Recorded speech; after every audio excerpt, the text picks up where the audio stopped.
going to get started soon, so if everyone can start to grab their seats.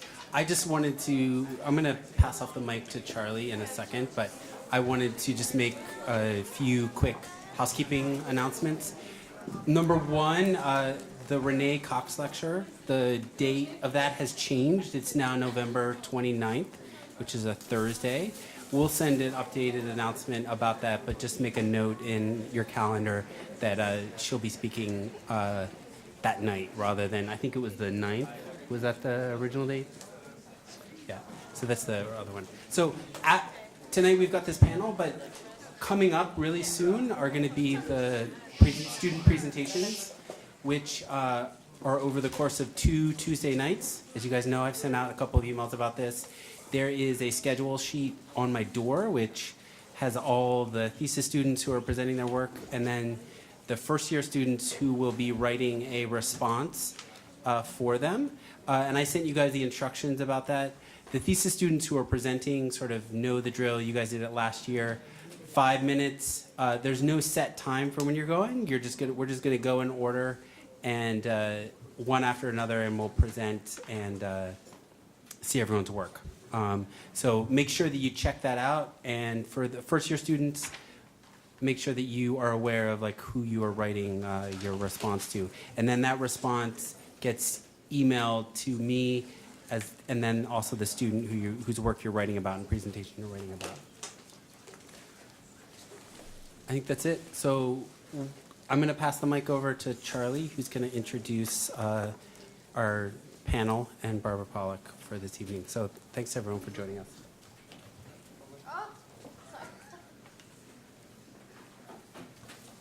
Hi everybody, can you hear me? I know sometimes you can, sometimes you can't, and that light is right. Yeah. Thanks everybody for coming.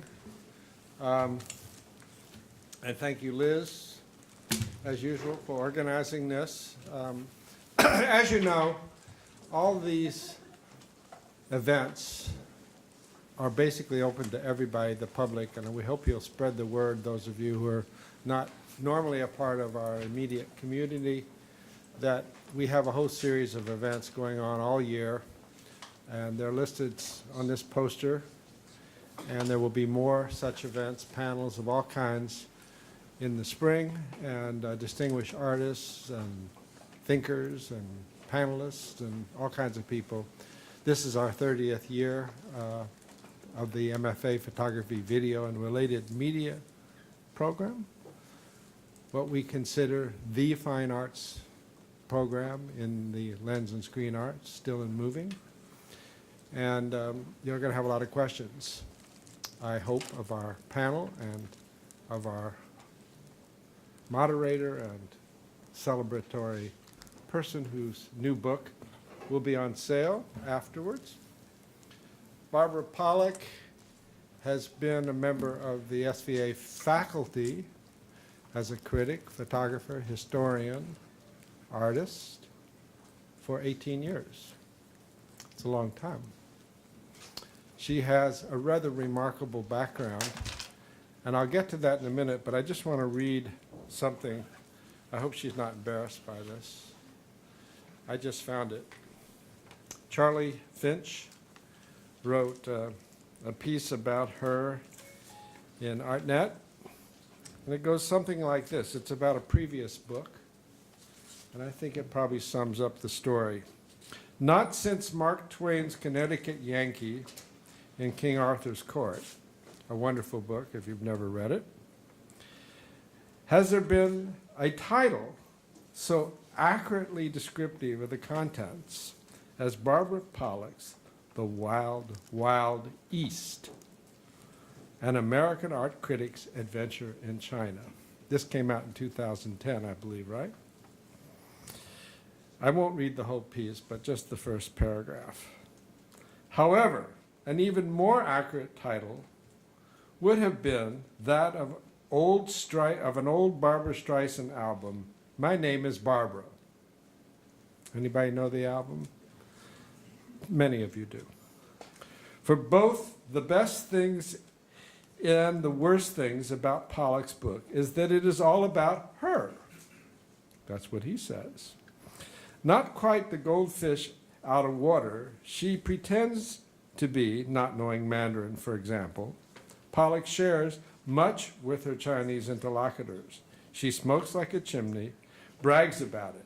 She adores her family, husband Joel, son Max, who pick the hot chilies off the Beijing fish, off his Beijing fish, due to his sensitive digestion, and the 19-year-old son Max, whom she gleefully pushes into drinking games with Chinese artists.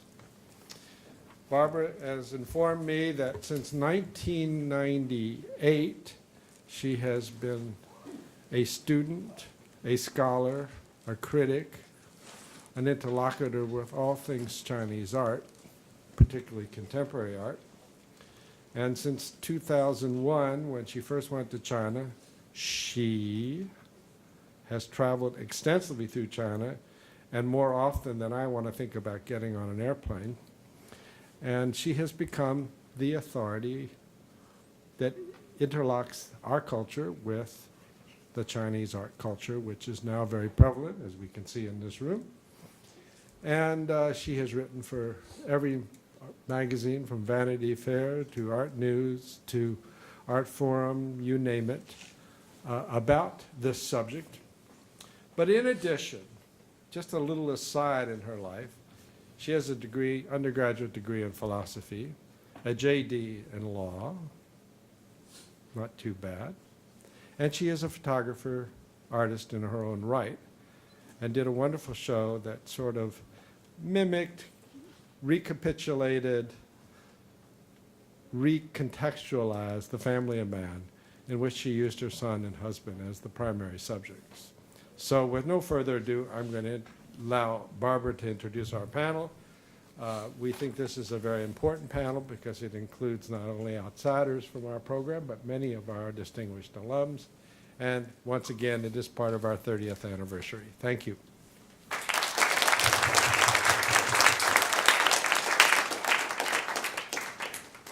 Thanks, Charlie, and thanks, Elizabeth, for organizing this tonight. And I'm so pleased to see such a big turnout. I know that there's a huge Chinese presence on the SVA campus, and I want to meet each and every one of you. I've been working my way through interviewing young Chinese artists for the last 6-7 years, and I see every single one of the students here as potential art stars in the near future. Wait, how do I?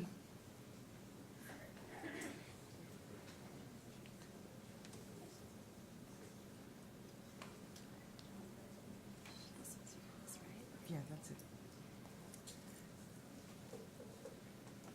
Okay.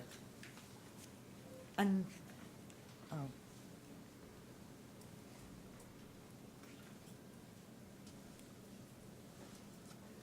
Great. And starting in the 90s, I interviewed all of the older generation of Chinese artists, Zhang Xiaogang, Saikuo Chung, Xu Bing, all of the masters that emerged in the 1990s. But starting around 2011, I got curious in what was going to be the future of Chinese art. And so I began meeting with people very early on in their career at that point. Many of the people I interviewed I started interviewing sincerely in about 2013 when I was engaged in curating a show called My Generation Young Chinese Artists that traveled to various US museums. It was the first show of this generation in the United States. And, but many of the artists that I put in that show and were at the beginning of their careers, and I thought, I'm finding emerging artists, are now quite established and have huge international careers going on. So I was really pleased that I had the opportunity to write a book where I could cover them all in much more depth.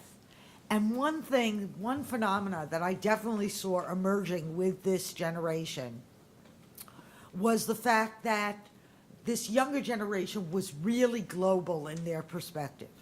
Whereas the older generation, the artists of the 1990s, were very Chinese and really worked hard to keep Chinese-ness in their work. The young generation was very outward-looking, wanting to engage in dialogue with the international art world and wanting to address all kinds of issues as individuals, not necessarily as ambassadors from an exotic country. And this phenomenon, once I noticed it in China, I also noticed it happening throughout Asia with artists from Hong Kong and artists from Thailand, artists from Korea, artists from Japan. It seemed to me that a new identity was emerging that wasn't necessarily rooted in nationality or culture, but was rooted in what I call post-passport culture. Now, of course, we all need our passports. We all have to apply for visas to go to our various countries, and this is a pain in the ass. But what I found when I interviewed young Chinese artists is that they aspired to live in a world that was post such problems, post being identified by your birth date on your passport and being able to see yourself as a global citizen of the world. So for tonight's panel, I picked 5 people who I feel are engaging in this to one extent or another. Some of them totally agreed with me. Others, when I met with them for coffee, totally disagreed with me. But I think they are, for me, all examples of this post-passport culture, and I think we'll have a lively discussion tonight. So the first artist, come up here, Baoyang, is Balian Chen. Baoyang is an artist who works at the intersection of art and technology. He graduated from Columbia University with a master's degree in 2016, having completed an MFA at SVA in 2014. Chen's artistic practice originates from his thinking that technology is more than a way of making art. It is the collaborator with the artist examining the boundary between us, the machine, and beyond, in between perceptual and embodied space.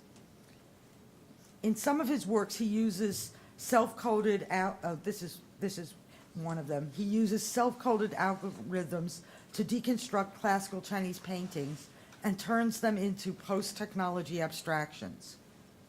In others, such as this VR installation, Do Androids Dream of Electric Cows?, he created a glass maze which steered the direction of the participants, blinded by the VR version of reality. This work was shown at K11 Wuhan and Gallery Yang in Beijing. Most recently, Chen has been investigating the technology underlying crypto mining in order to survey mass media's role of connecting the public, the industry, and technology. He has shown extensively, including the Song Art Museum in Beijing, Power Station of Art in Shanghai, Museum of China Academy of Art in Hangzhou, and Art in Hangzhou. He's shown in Oral in New York, and most recently at Chambers Fine Art in New York. Our next participant is Hanwen Zhang.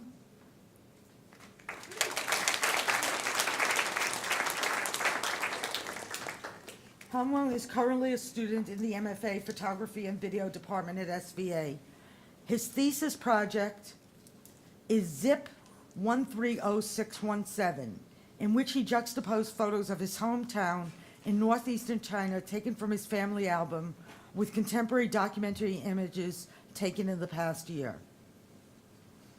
Not only does this project examine the role of memory in the photographic process, it also captures the enormous economic and urban development in China taking place since the 1990s.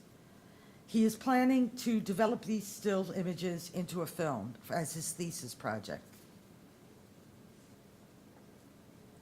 Next, we have Jessie Chung.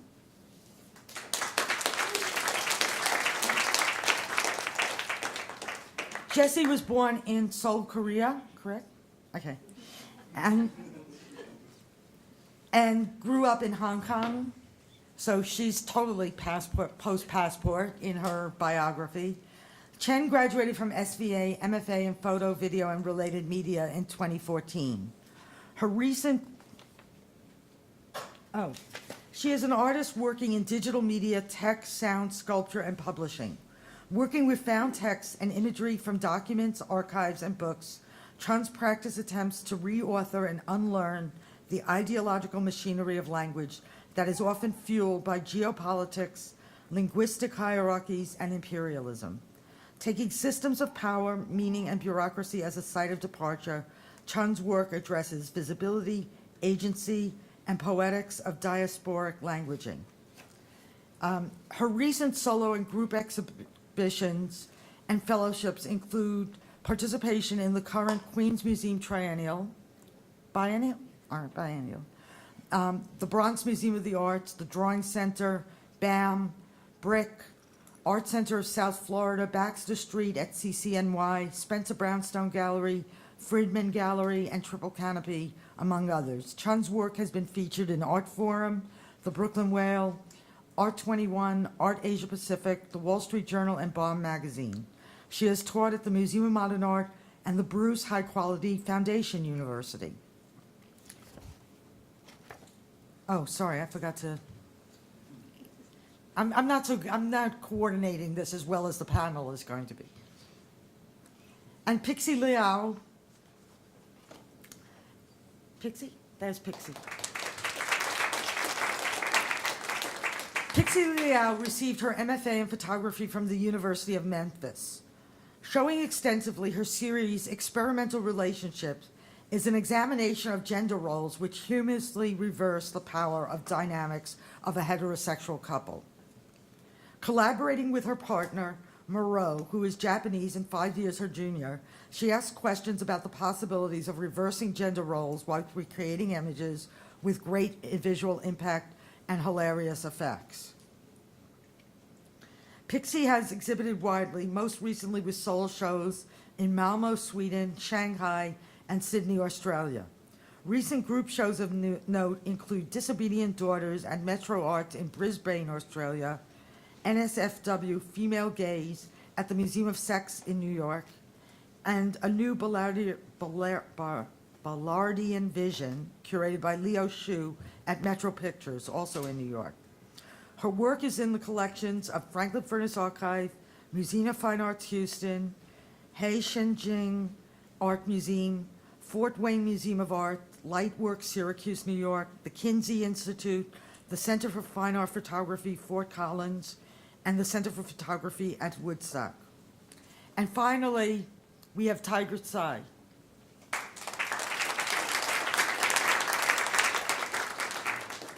Tiger is a visual artist and filmmaker based in both New York City and Shanghai. He received his MFA from SVA in 2014, having first gotten a BA at the Fine Arts College of Shanghai University in 2007. Initially trained as an art historian, he now devotes himself to his art practice, making videos, animations, and experimental films, as well as photographs and paintings. Through his artwork, Tiger focuses on topics like politics, history, urbanization, political revolution, and sci-fi, examining each issue as the boundary between dreams and reality, and more important, how individual human beings deal with all these challenges. Tiger received the Asia Contemporary Young Artist Award Grand Prize at the, I'm never going to be able to pronounce this. I can't pronounce it too either. Okay, I'll try. The Gwanghwamun International Art Festival in Seoul, Korea in 2016. Recent exhibitions include Roadside Picnic at Chambers Fine Art and Hashtag at Power Station of Art in Shanghai.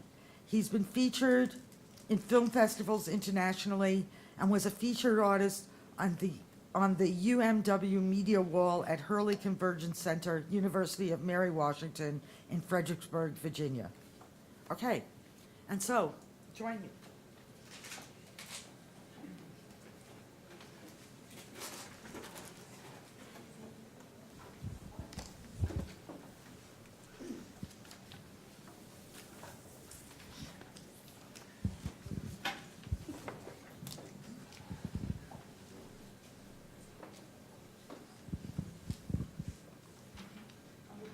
We're going be sharing the mic, so bear with us. But the first question I wanted to ask you guys, just to get the audience a little familiar with your background, is when did you first come to the United States, and was there a lot of culture shock for you in starting school here in the United States? Jesse, do you want to start? Hi. I don't remember the first time I came to this country, sorry, because I was visiting a lot, but when I moved here officially it was for school, for BFA. But because I grew up in Hong Kong but went to an American school, I don't think that culturally was a huge shock for me, just because I literally went to an American school most of my life. But yeah. Okay, I came to this country in 2011, and it's 7 years ago. And because I was born in Shanghai, and Shanghai is a quite big city, international city. So when I first came to this country, I feel not that shocked at all, because they share a lot of similarity to each other as an international city. And also when I was in China, when I was in teenage or in college, I watched a lot of American movies and all these albums and a lot of things, books. So I feel like I feel it's there's not much cultural shock after I came here for MFA. But there are something we don't experience in China, in China, I am Chinese and I'm a majority of the country, and then here in the United States, I'm becoming Asian American or Chinese American, so-called, and then I'm a minority now. So I never aware of this racial issue before I came to the United States. So after I was here, then I learned a lot with this kind of new experience and new social issues to me. So that's it. Yeah, I think compared to every other an artist on the panel, I'm a little different because I went to Memphis in the beginning for school, and it was 2005, and I grew up in Shanghai too, and for me it was quite a culture shock. I consider myself very familiar with Western culture when I was in China, because I always listen to rock and roll music and watch tons of foreign movies. But when I go to Memphis, maybe it was the place. It was just the whole environment is so different, and everybody's speaking Southern American accent, and it's and also the people, their personality is so different, and everybody is having a very, I would say, different kind of attitude. Everybody's have their own personalities. It's not something I experienced growing up, because in China, like Tiger said, everybody's the same race, and we kind of live in a very similar situation, and you can kind of expect what people are gonna do based on their age, their gender, But I think I experienced a lot of culture shock interacting with people in the U.S.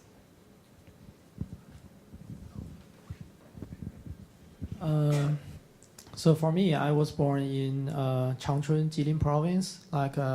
Compared with others, I'm not coming from relative international cities like Beijing or Shanghai. So I was born in this. You already saw there are several photos.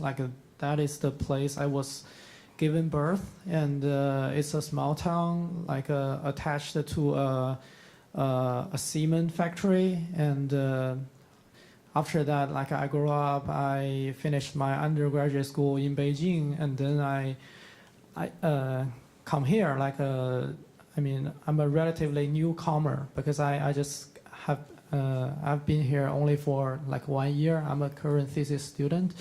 So for me, the maybe for you, the kind of the memory of going through a cultural shock or something, maybe it's not that how to say vibrant. But for me, I still can remember like for what happened like for the past year, like what I went through. Like I have to say like I went through this like so-called cultural shock, but it's not that shocking. Like I believe it's more about this kind of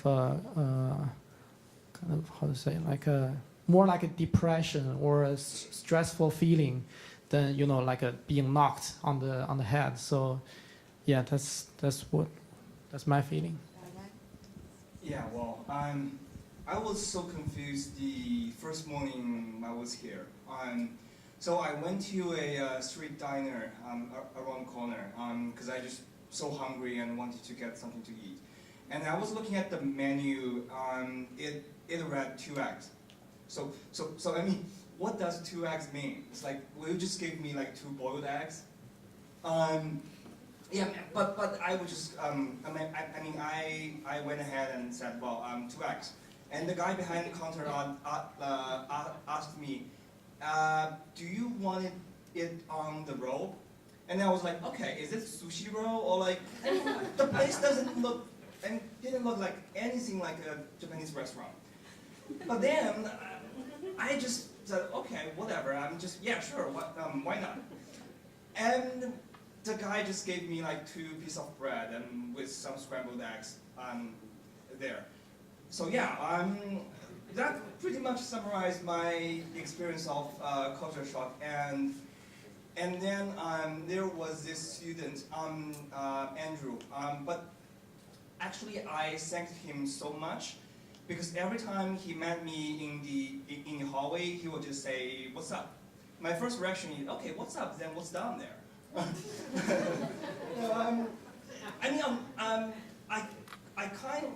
I kind of like have this feeling like "What's up?" means like "How are you?" But from my English class, there wasn't like standard answer to "What's up?" I mean, it took me perhaps like a few weeks, even months, to realize, yeah, you can just say hanging there, not bad, good. Or you can just simply ignore him and mind your own business. Yeah, well, yeah, that's it. So to follow up on that, I wanted to ask you all why you decided to come and study in the United States and how you feel it may have affected the development of your work. Because obviously there were excellent art schools in China and in Hong Kong, and you didn't have to come to the United States. It's more of a choice to come here. So I'm curious, what was part of your thinking? Who wants to start? Baoyang, you want to start?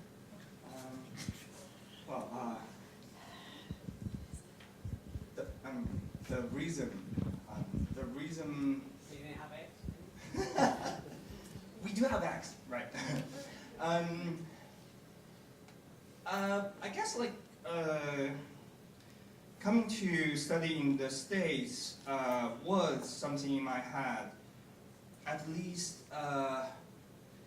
during my college time, because I was going to study in States for college when I finished high school, but something else happened, so I didn't make the trip. So yeah, so I didn't put too much thinking into that. Like, yeah, so I always want to study abroad, and so I guess the question is to choose which country to go to. Yeah, I would say the U.S. is the best. So, yeah. Well, I mean, yeah. Jesse? Well, I wanted to get out of Hong Kong because I grew up with a lot of really rich kids, and I was like the not rich Korean kid going to international school in Hong Kong, and everyone I grew up with, they were really obsessed with money, and I just really wanted to go somewhere where I didn't know anybody, and they didn't care so much about money, and I guess because I went to an American school, it's kind of natural to think about going to the States, and I always wanted to go to New York. I went to actually Parsons Summer School. When I was like 17, I was like, I need to go there. I told my parents, like, I'm moving to New York, and they're like, okay. And then, yeah, and then I moved. And I mean, I think at that time, actually, before I decided to go to grad school and do art, I actually used to work in fashion. So at that time, it makes sense to go to New York because, yeah. Okay, as Barbara mentioned, I came from art history background. So when I was in college, I studied art history in Shanghai, and after I graduate, I find a job in a gallery, which is quite famous gallery in Shanghai, and I stayed there for years and work for artists. But the problem is during those work for artists, I'm just like I serve artists, but I do want to make art by myself. So I was thinking maybe I should go back to school and learn something, then I can become an artist. Then basically no school in China won't take me because I don't have this training, like a fine art practice training. And you know, in China, if you want to go to an art school, you need to be very skillful and on all these sketch, drawing, painting skills. And I have nothing. Then I think maybe I thought maybe I should go to another country, and then which country can take me and they don't require this like art practice background, and then can still I can still admit in an art school. Then I came here in New York and SVA.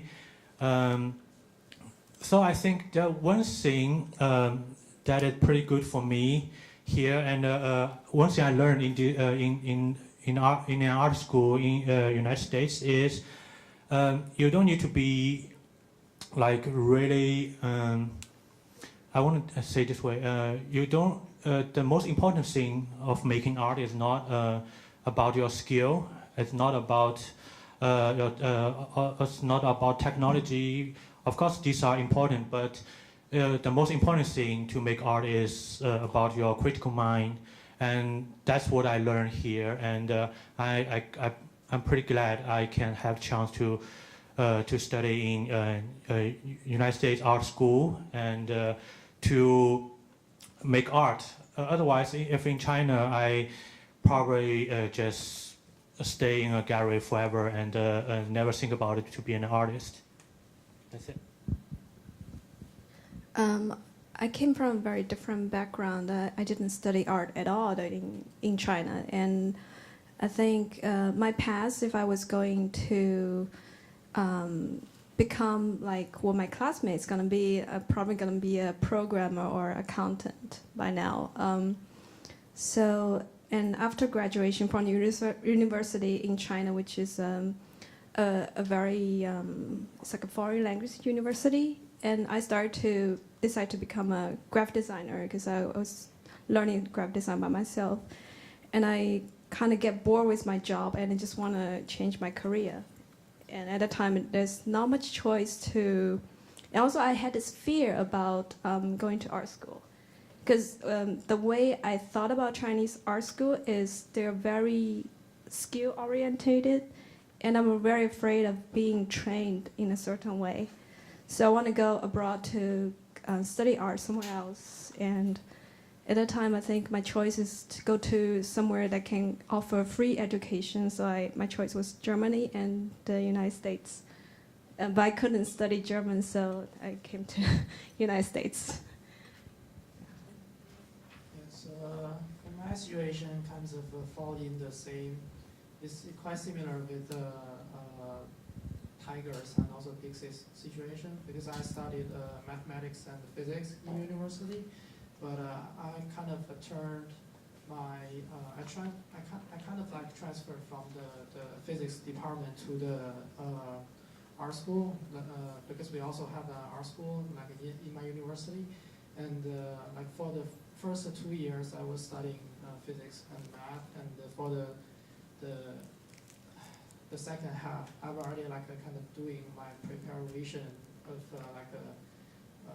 to receive, I mean at that time I thought it was professional kind of trained, or say professional kind of art education, but it turned out it didn't like work that well. And also, the truth is, if just like what Tiger said, like if you are in China and you want to apply for an art school, like a MFA or MA degree, like you have to go through this exam, like a specific for your testing of your skill, and then you can get approved and enter in graduate level kind of art education. But like obviously I don't have that kind of like drawing or painting skill. So that's maybe the part of the reason why, also part of my reason I come to the United States. Another part of the reason is that I know there are like two kind of perfect examples before me, kind of running from this background of science or engineering and come to SVA, come to this department, MFA photo, video, and related media, and kind of successfully like start their career on art, kind of being an artist, who are also our alumni, Wong and Liu. So like I got this kind of, I know them before I entered this school, and like by having conversations and also like doing some research by myself, I think, oh, maybe this is kind of the best way for me to kind of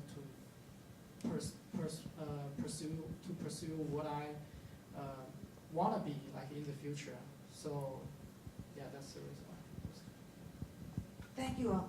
But I want you to think a little deeper about how coming to the States affected your art making process, because I see a little bit of that. Well, in Jesse, I see it a lot in your work, but I see it a little bit of that in everybody's work here. And I see a big difference between the work you guys are making and some of the work that I see back in Asia. So if you could talk a little bit about that and talk a little bit about your work, that would be really helpful. Pixie, you want to start? I think it's kind of hard for me to say because there's no comparison. When I was in China, I was not an artist at all. But I would say, like my work, especially when seen by a Chinese audience, like or a Chinese art person, they would say, "Oh, her work looks more westernized than Chinese," which I don't really quite understand. Why is that? It could be because the color that I'm using or the kind of visual style that I'm using in my photographs. But also, you've spoken to me about how you probably would never have made work about gender relationships if you had stayed in China. Oh yeah, that too. And I think it's a bigger change in my life than just changing my art style. It's kind of like a bigger change to my own personality, or my life. Like before coming to the U.S. and before studying art here, I wasn't quite sure who I was before, and I think coming to the U.S. and I especially treasure the first couple of years when I was in Memphis studying photography. I feel like it was the kind of empty time that I'm free of all these kind of expectations, and I was just trying to explore who I am. So I think and I think the environment the schools was providing me, they don't really expect you to be anybody but yourself. So I was encouraged to become the kind of person I want to be. So I think it's a huge change coming to the U.S. For my art. Jesse? I might have some negative things to say, unlike everyone. Well, I mean, because I grew up in Hong Kong while it was a British colony. I think and then so I went to all these international schools that were like Western education based, and I think I was always aware that there was like cultural hierarchy in the world. But then I think when I came here, well, also I think actually for me, because I lived here, Canada, Hong Kong, and Seoul, immigration was just like a really big part of my life. So it wasn't, I don't think it was just coming to the US that really affected my work, but it's that whole process of constantly moving. So that diasporic experience really is kind of like the main thing that I think really shaped me. But I think being in America, especially during the last how many years of this whole political, you know, turmoil, I feel like it really made me more aware of all these racial tensions and hierarchies and hegemony that exists, you know, that we live in. So I think, and also going to school here, which it's weird because I grew up in Asia, but then I went to all these American schools, so I was always schooled with kind of like Western ideology. So I think being here and then realizing, I think as I got older, I wanted to actually like get in touch with my Asian, like, you know, I wanted to get to know more Asian artists or like references or culture or history, but then I found that it was like by the time I was here, it was like a little too late or something. It just like, and when I tried to find or, you know, get educated somehow in it, it was just like I was really on my own because my schools couldn't really help me because Asian artists or Asian American artists or, you know, artists from Asian diaspora are just not very visible, or they weren't, especially 8 years ago or so. So I think, yeah, it was, I think that education or being here really kind of made me more aware of the things that I'm trying to question or trying to kind of like unpack or figure out. So I think in that way, I mean, yeah, I am thankful to, you know, I'm thankful that I was able to move and I figure out all these things, but I think at the same time, it made me more aware of all these things that I was starting to notice in Hong Kong, but I think it's just seeing more on a global scale, especially in New York, because it is so diverse.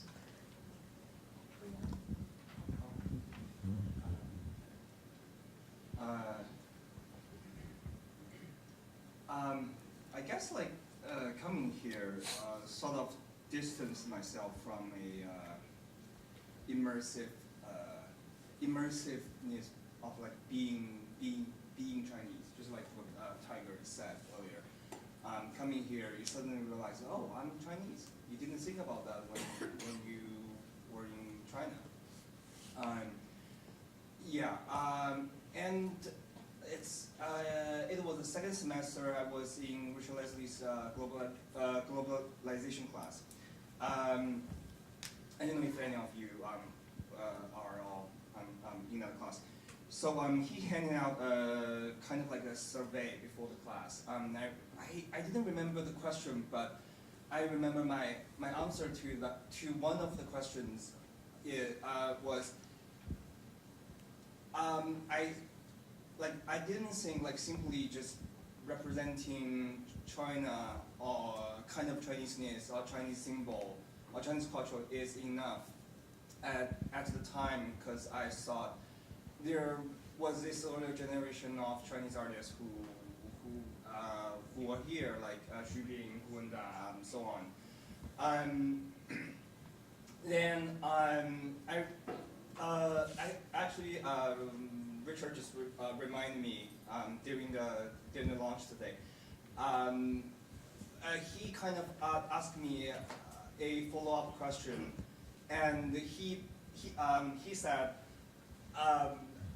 well, the follow-up question was, so what do I want to do? So my answer was supposed to like, I just so calm and said combine the East and West. Now when I was hearing the answer during the launch today, I was like, oh my God, like why did I say that? Because it seems like a crazy large volume of information there. But then I guess just like this generation of artists who is like without passports, or this post-passport generation of artists, that I guess I was constantly trying to see myself as Chinese in a global context. Then in my thesis, that was the first image. So where I used a where I use a program to produce new Chinese paintings, because I guess the interesting part is not only just showing you something Chinese, but showing you a new interpretation. Because if you're looking at that image, is totally not what you're going to see in MAT, in the China Gallery of the Asian Week. But then I'm doing this like super abstracted images through my self-written program. It just give you this like non-Chinese Chinese painting. So yeah.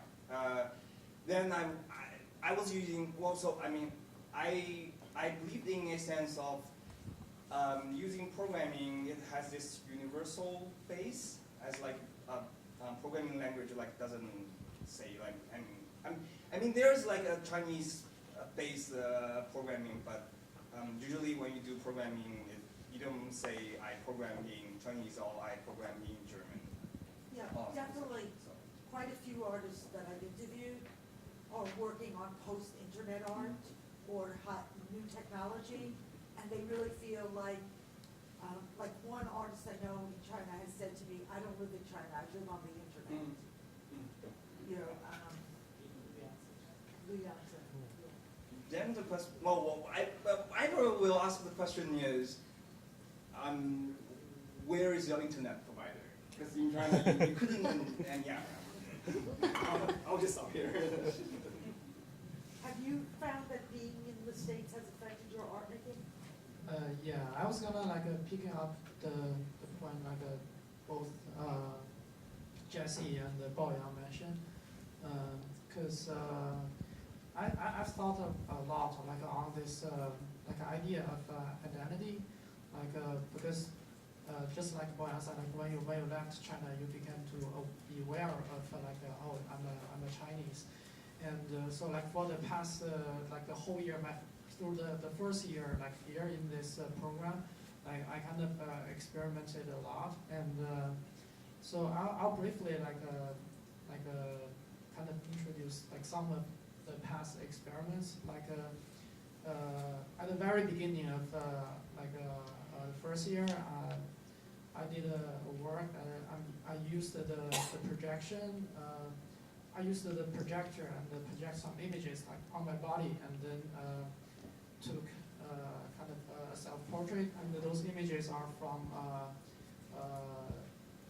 They are the patterns on the china, just the china plates or bowls, and the patterns, the specific name, or say the genre, the style of the pattern was called chinoiserie. It was a French word, and the meaning of it is kind of Chinese style. And because this word kind of popped up in the 16th or maybe 17th century in Europe, and at that period, the French kind of royal court are kind of a big fan of this Chinese China, or this kind of Chinese craft art. So they are trying to kind of mimic this pattern or this image by producing their own ceramics. Basically, this is the beginning of the ceramics producing in Europe, in 17th century. And after that, so there are when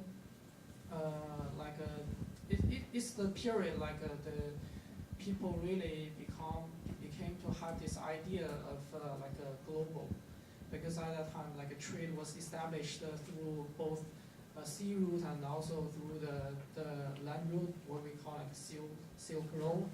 And so when Chinese people found out oh, Europeans are trying to mimic our style, and also they are kind of importing a large amount of porcelains from China, and in the southern part of China, the Chinese craftsmen began to kind of mimic back, oh, what European people would like to see from this pattern on the plates.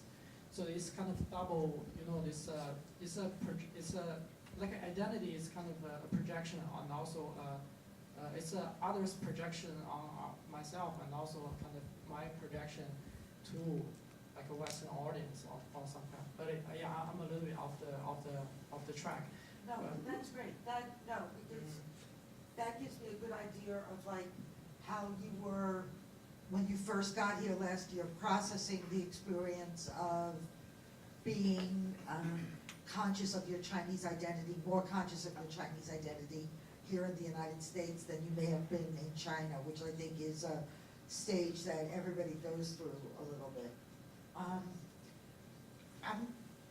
I want to ask Tiger, you're doing work both here and in Shanghai, right? Yeah. So when you make work, do you think of it as American art or Chinese art, or does it matter to you where you make it? At some point, I did mind that.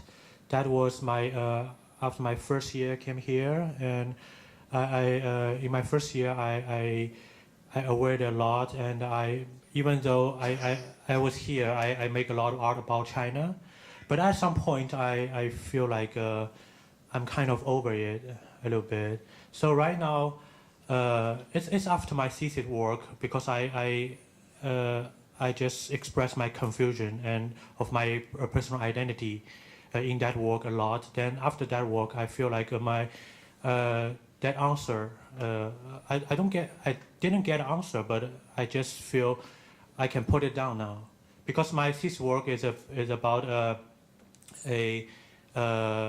so the main character in that it's an experimental film, and the main character in that film is a white American, and then in his dream he's a Chinese, and wandering around in the city in my hometown Shanghai, and then because at that time I was really it's a point in my life I just don't know if I'm more Chinese or I'm a more American, so. I just put everything in that film, and then after it, I'm over it. So right now, if you ask me the same question, I will say I'm just making my art. It could be Asian, could be American. When I was thinking about Asian, some issue in China, then I'm a Chinese artist.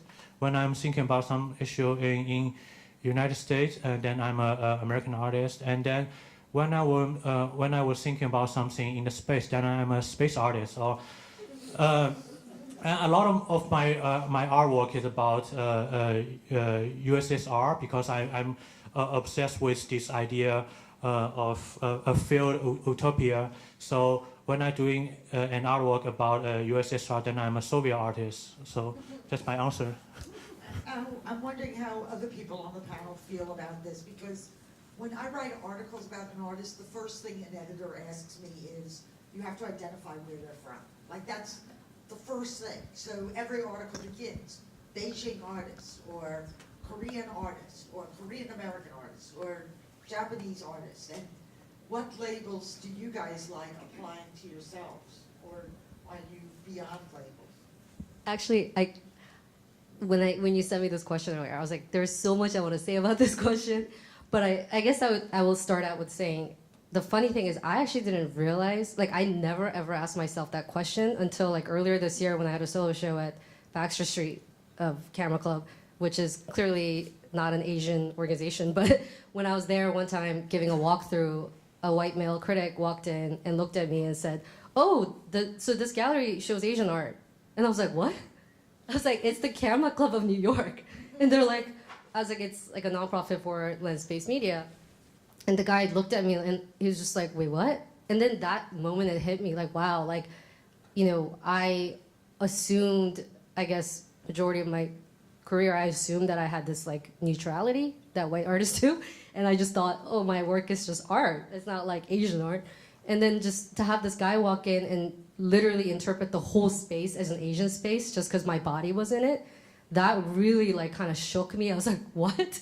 And then it hit me like, wait, so what is Asian art? And so I started thinking to myself, like, is it art that comes out of an Asian body? Is that Asian art? And, you know, because I never really identified with my work as like, oh, now I'm gonna make Asian art and tomorrow I'm gonna make American art, you know? So for me, it was just art, you know? And then just really recognizing that moment that my body and how I look and even like the name of my last name, like how it sounds, like all those things affect how people read your work. And so, I mean, sometimes I think, you know, I do think that labeling can be very limiting just because, but I get that in terms of like our history and stuff, like everyone needs to like position you somewhere, like whether it's like your nationality or whatever. So I get, for practical reasons, they need to get the information correct. But I think it kind of makes me feel the same way, you know, when like there's like a all women show at some museum and they're like, oh, by women artists. And it's like, why can't we just be artists? Why are we women artists, right? So sometimes I think when I am forced to be labeled, I just feel like I just wish that we could be given that same kind of, not same, but like I wish there was like a more neutral way to read the work as the work itself sometimes, instead of necessarily being read as like, oh, this person looks like this, so therefore this must be, you know. And I mean, my work does deal with all these different places and, you know, issues of identity and place, so I get that it's informative, but I think sometimes it really just makes me feel, yeah, I think it was just shocking for me, because I think that made me realize, okay, then I have to also define what isn't Asian art. But I'm like, what isn't Asian art? Like, I don't know, because then do I also reduce it down to like, you know, our skin color or like language or whatever? So I think, to me, when I have to, I mean, I guess when people write about it, they figure it out themselves. But if I had to, you know, address myself, like I wouldn't even consider my work Korean art, or like, obviously not Chinese art, but also like, I don't know, I don't think it's or is it American? I don't know. I don't think it's really anything, but it's just mine, you know. I guess it's just like you just want it to be art without the hyphens or whatever. Yeah, can I add up something, like because I was trained at an art history, like in art history, like we label everything. Art history is about labeling artists in this like genre, in this and other. But I think as an artist, it's very dangerous to label yourself with something, because if you start to label yourself as an Asian artist, as an woman artist, as then like a minority artist, American artist, or whatever, digital artist, then you kind of start to unconsciously acting through this stereotype or this model. So it's not good for an artist to follow a stereotype or model. So.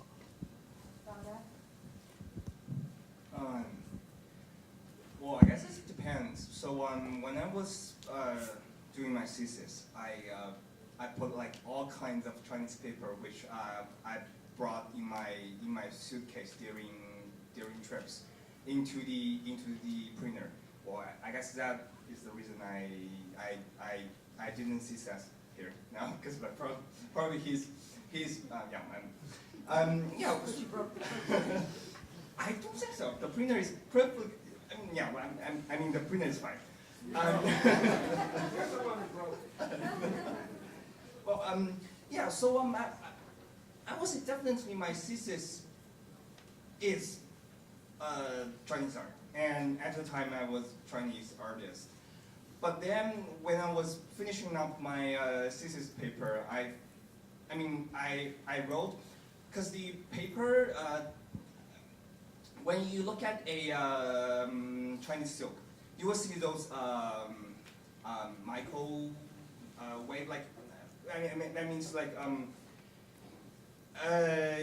if you ever see like silk, you will realize it looks just like the computer screen. You will see the pixel there. So when I was finishing up the paper, I kind of like find a way to get rid of this so Chineseness there. Just saying, oh, the reason I'm choosing the Chinese silk is because I want it to go back to computer screen, because I'm producing my work in the computer. So yeah, I guess it's all about like how you frame your work. You can frame it. I mean, I can frame that as like, because I'm making Chinese paintings, so I'm using Chinese paper. Or I can just say I'm using this because it looks like computer screen, which probably made in China, so it doesn't matter. I think Barbara asked me this question during interview, and I think I'm maybe the very few artists that admit that I'm a Chinese artist. And the reason for that is really because the position that I'm in, that I'm working as artist in the United States, that made me realize how different that I am with, I mean, I think myself as a Chinese artist making work in the US, but yeah, it's very different from Chinese American artists or Asian American artists because we are completely different. Just living here, I realized that how different we are based on our experience, our background growing up. And even though, like, if I meet Asian American artists here and they look so similar to me, and we can all eat Asian food together, but what we are thinking, our background, what we know, what we talk about is completely different. So I think that the fact that I'm here made me very aware that I'm Chinese. But I think that's not what I care about when I'm making work. I'm not constantly thinking, oh, I'm Chinese, I have to make something Chinese. Just naturally, because I'm in my own photograph and I'm Chinese. So it just naturally become Chinese art, I guess, for me. I suddenly got this idea because in your book you didn't put it like a brand new Chinese art, but you label, I mean, you name it like a brand new art from China. I think it's a kind of a better idea than just say like a better, brand new Chinese art. And also another kind of example, like I can use it as an example to kind of answer your question is, do you remember like the last year, like Guggenheim got the kind of large show like on so-called Chinese art, but the name of the show is called 1989 to 2008, but it calls like art and China. It's like art and China. It's not like Chinese art or even not art from China. But even though like I think there are like even for this issue, like just like Tiger side, like our historian will like try to like label people like by using Chinese or Japanese or Korean or Asian or whatever. But I guess there are still some other kind of ways or strategies like we can try to kind of to cross this boundary to say it kind of or label, even though it's still kind of label, but to try to label it in a better way. So yeah, and I think like brand new art from China is a relatively successful. And I want you to know I had a big fight with my publisher because they said, if it doesn't say Chinese art in the title, nobody will be able to find it on Amazon. So it took a tug of war a little bit to get it to be art from China. But I was like, did you read the book? The entire book is about that this is not Chinese art anymore. So we needed a different term here, and hopefully people still will be able to find the book. But I want to ask you guys something. I want you to talk about your work a little bit more and talk about audiences a little bit. Like, does it make a difference to you whether you have an American audience versus an Asian audience? And how do you want people to approach your work?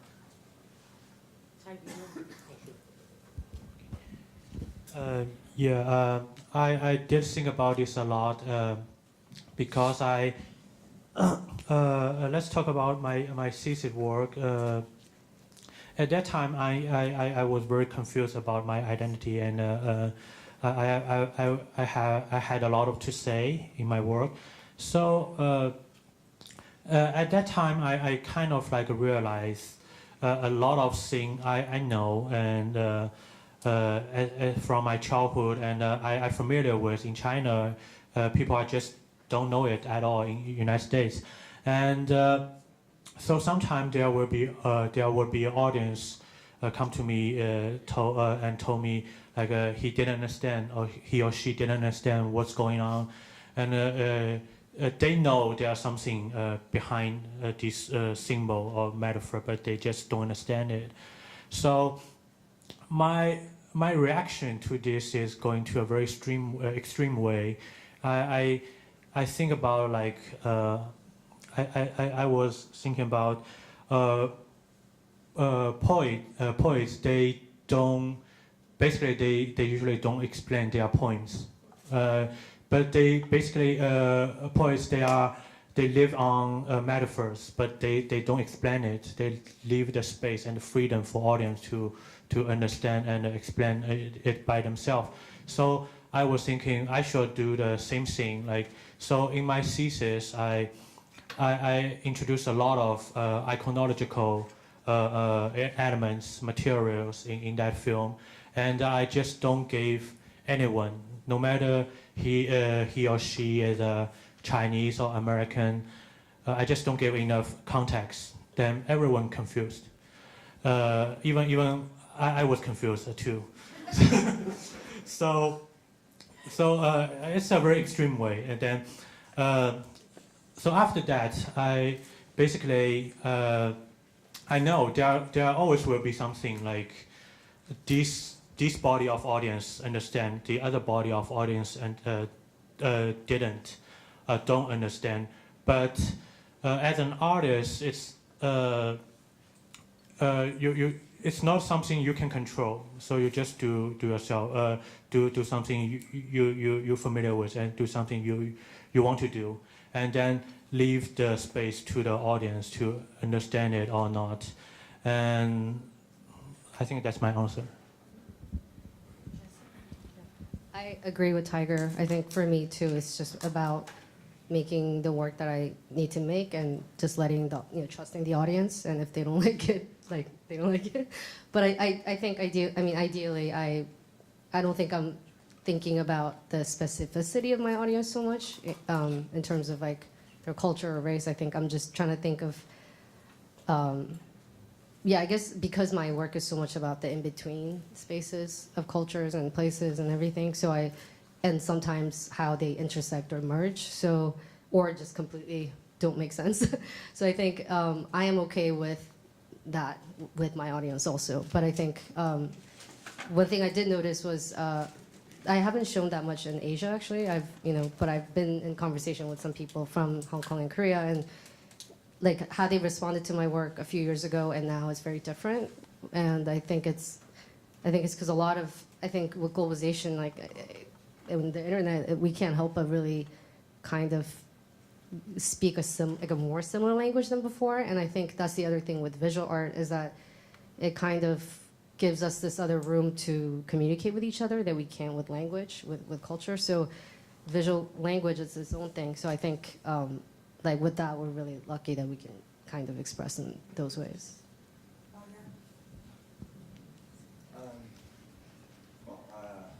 Well, I was at the, not necessarily like as audience, but perception. How would you all? I mean, how would I will frame my work differently if I'm trying to communicate my work verbally with different people? Well, so let's just imagine if you're trying to get in a show in Whitney. Then you just start, I'm a Chinese artist, You're probably not going to get there because it's Whitney of American art. So yeah, you probably think, I'm a Chinese American artist, something like that. And my first show after SVA was in Chambers Fine Art. And Chambers Fine Art is a small Chinese gallery on the 19th Street, which means like almost all the artists shown there are Chinese. So yeah, of course you will say I'm a Chinese artist. But I mean, it might be some like cynical or very practical. But for my thesis, I had 18 images. Audience will respond like very differently based on their past visual experience in terms of let's say Chinese or New Yorkers. So like for some images, almost the audience here they like it because the color is more brighter, or like the composition is more akin to let's say Western eye, or the composition is more abstracted, or like Chinese audience will like composition like more balanced. Yeah, so I would say like we all based on our past experience to see works. So I guess I sort of like reframe the question as like people all have like different tastes, so like different people have like different thinking towards your work. But I guess as an artist, it might be important just to get your ideas across to different people. So when you talk to different audiences, you use different strategies.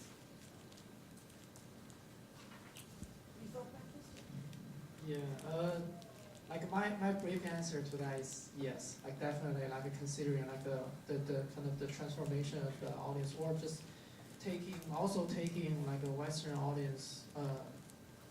Maybe I shouldn't like label that Western audience, but just followed up with like your question. So like take another kind of, I would say like take another part of audience that have a different kind of cultural background. Will definitely, it's not will definitely, has already definitely kind of influenced the, kind of my work. It's just like what Baoyang said, like because every audience can come from their own kind of background and they have their own perception. And because I still, like I always see art, or say this kind of, this producing and also kind of watching or receiving as an action or an activity of kind of communication.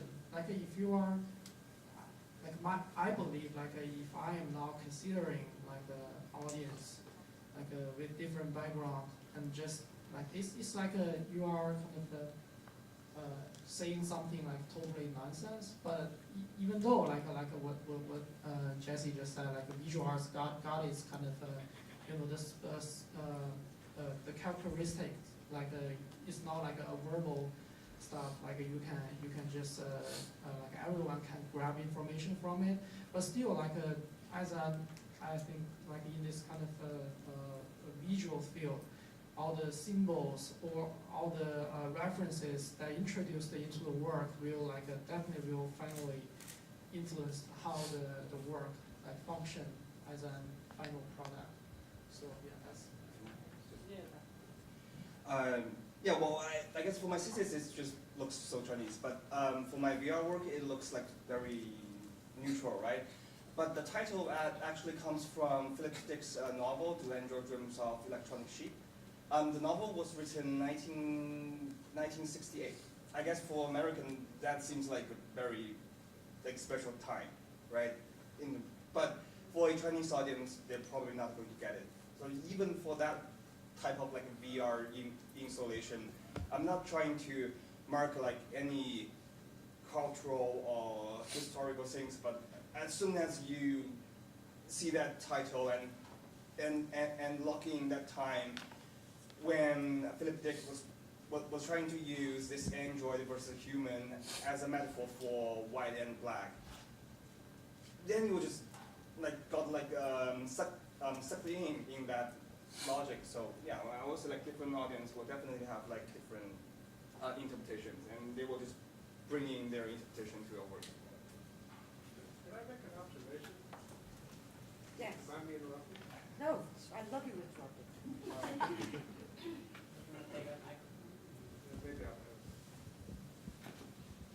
There's a question in here, but I'm not sure where it is. But I think the questions and the responses are really representative of a great intersection of East and West, of young people and older people.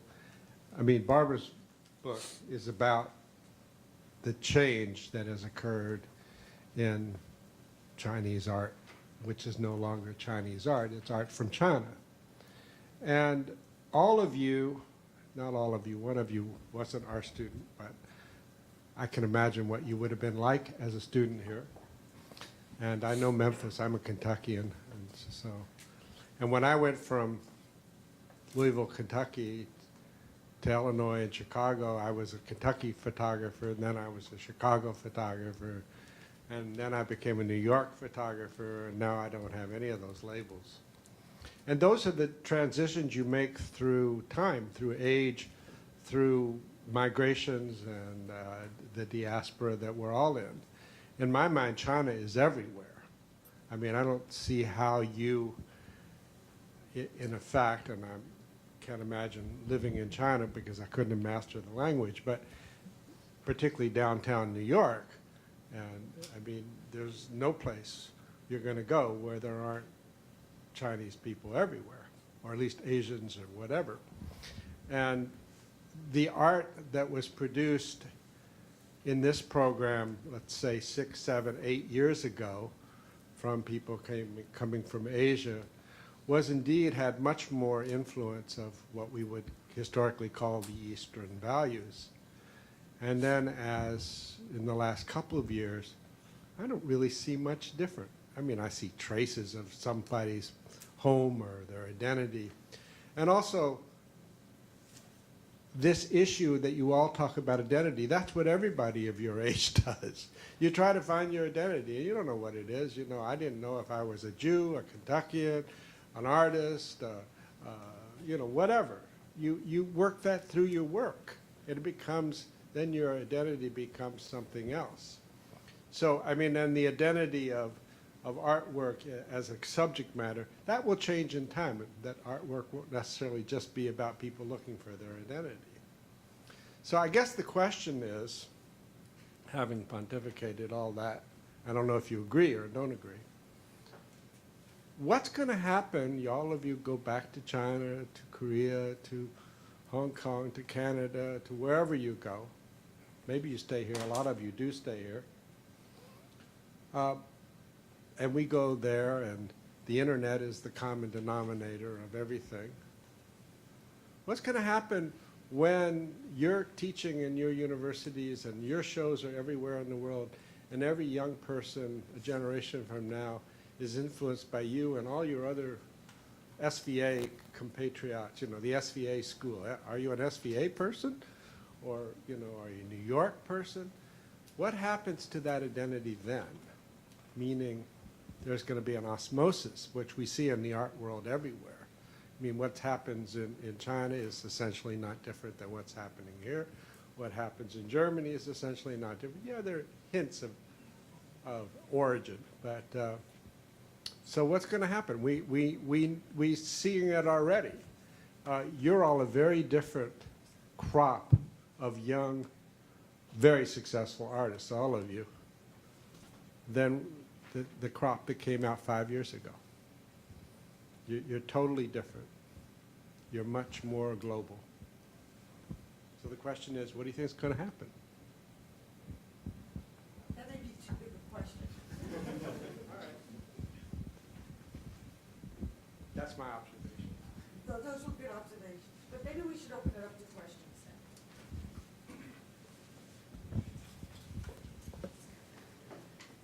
Well, for me, it has enriched the fact that there is such a high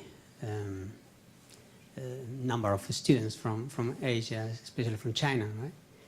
And I wonder, there's a couple of questions. I don't know if it was your case or not, because you were talking about coming from here. What was the shock? And but you know, for me, the shock would be to go to the U.S. and then find that 70% or X, whatever number is, are Spanish. You know, I'd be like, wow, you know, I wanted to live from Spain, and then you find that you have so many mates. I guess that is a challenge, in a way. I don't know. I don't know if you went through that event. And another question is if you have a weight, or you feel any weight on your shoulders, being kind of like ambassadors. And is there any pressure in terms of maybe funds that you can find in China, and you have to kind of like, I don't know, is there anything going on there? I mean, I have no idea, but just... Do you want to answer?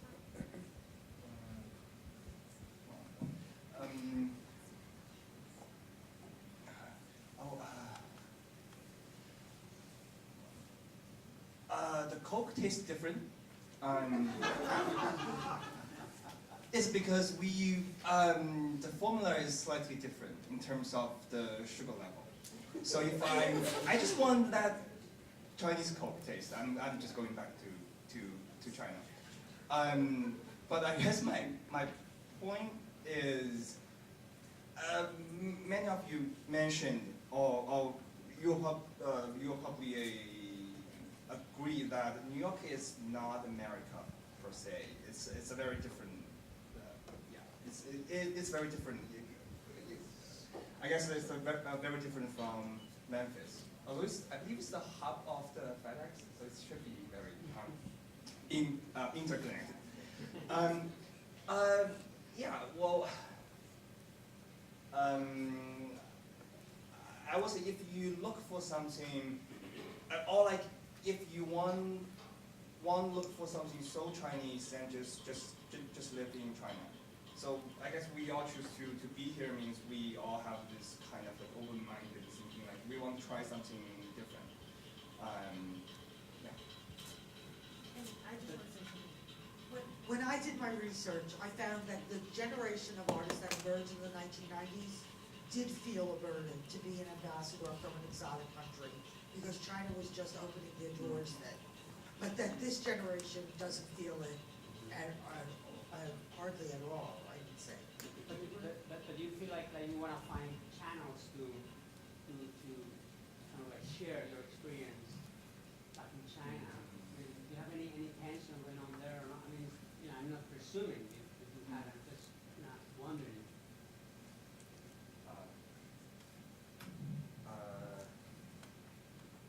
I mean, of course, at least myself wanted to share my experience, but not, let's say I'm a Chinese, I want to show you. Yeah, I guess I sort of answered this at the very beginning in Richard's class, in that survey is like, I don't think like just showing you something Chinese is enough, because you already like saw that or read that on the internet.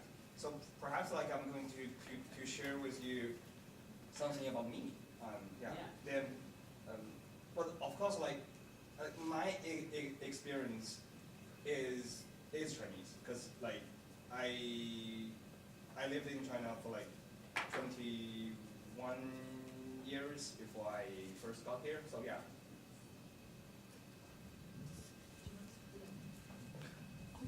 Actually, to respond to Charlie's question, I think first of all, I don't think all of our works are about unpacking our identities only, because I think, well, for me personally, since I can't speak for other people, my work to me is really about trying to kind of author this new languaging that's happening, that comes from diaspora, that comes from globalization. So, as an artist, when I'm making this work, I'm hoping that this is beyond me and my identity issues. I really think for me, it's trying to figure out how can I make this visible, like the fact that language is not so pure, it's not so nationalistic, it's not like representative of one culture, like language is becoming so fucked up or whatever, mixed together. And so when I make that part visible, I'm also fighting against all these things that come with like nationalism and hierarchy. So I think when I think about those things, I'm hoping that I'm voicing something greater than myself, hopefully. But it does come from a very personal place, because it is from the fact that I had to always like culturally assimilate and learn different languages and like learn how to navigate the world, and and language gives you agency. So I do think about all of that. But and to answer your big question, I don't think anyone knows what's going to happen. Like you could die tomorrow. I mean, I can't answer that. But just to go back to your question about being an ambassador, like I don't feel like an ambassador, but I'm really aware of my subjectivity as an Asian woman. So, I started making sound work the last year, and it just kind of became like a natural progression of my work that's about language. But then I think when I started making this kind of work, it made me really aware of the fact that the majority of my life, I was really aware of the gaze towards me as an Asian woman and the stereotype of silence that's associated with Asian women. So, it's almost like a physical experience, I think. And it. I'm like really aware of it, and then in a way I'm trying to fight a lot of stereotypes through these things. So I guess, yeah, like in some weird way, it is like you do feel like you are speaking for something, hopefully more than just you. So in that way, I kind of relate to that, but I mean, I don't think I'm an ambassador or anything like that, but I think you do become aware of like where your subjectivity comes from. Any other questions? Just in terms of this ambassador thing, I just remembered there was this one time I feel like I need to say something as a Chinese. There was this our fellow students. She was trying to talking with me about something on the sweatshop in China, and my response is, well, why don't you just drop your iPhone? Because it was made in China.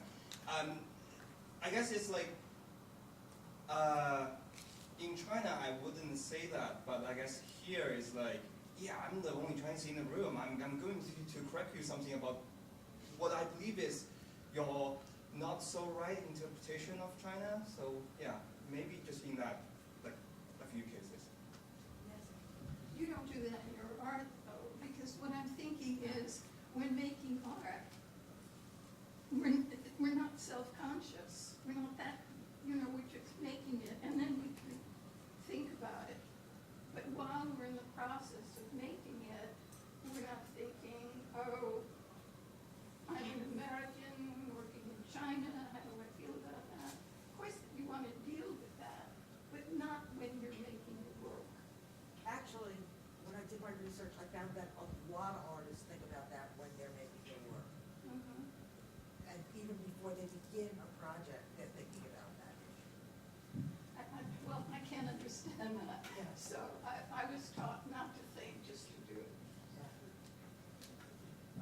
Yeah, I think it depends, like the process and also the thinking. Can I respond a little bit for Charlie's question, to look, I believe to try to forecast what's gonna happen in the future. We can also look back into the history. This kind of stuff has happened maybe thousands of times, in the past. Not only for since the opening up of China from the 1980s, but if we look far back, maybe at the beginning of 20th century, we all know that there are a group of Chinese people got sent abroad to the Western world, or there are three kind of major groups of people being sent out. To Western or Europe is one, and to Japan is another, and some guy went south to the Southern Asia. But it turns out what's the influence of that period? What these people bring back to China? It's revolution, the kind of the so-called modern technology or modern science, and then a brand new China. So, and also if we even look, further into the history, this kind of story also happened when maybe 1,000 years ago, when China is kind of the major power in the world. At that time, we know the story. Japan also have the same kind of scenario. They send a group of people come to Tang Dynasty, come to China while it's Tang Dynasty, and they came back to Japan, and then society, or both the culture and also the society, kind of got changed. And I believe it's a good stuff. World is being connected with each other since the very beginning of the history, right? So it's and also what can we call culture? What is is it really good if it's not hybrid? It's pure. That's not culture. Culture it is something hybrided. So I guess what we are doing here now, they can come back to the kind of what we said, this consciousness when artist is doing the kind of art producing in this process. I believe yeah, it really depends, but I agree both on both kind of direction. But I believe either this consciousness is there, there will be something really touch the this this idea or this kind of transnationalism or this kind of acculturation or say that like it is there, like even though you like no matter you are conscious aware of this or not. Yes.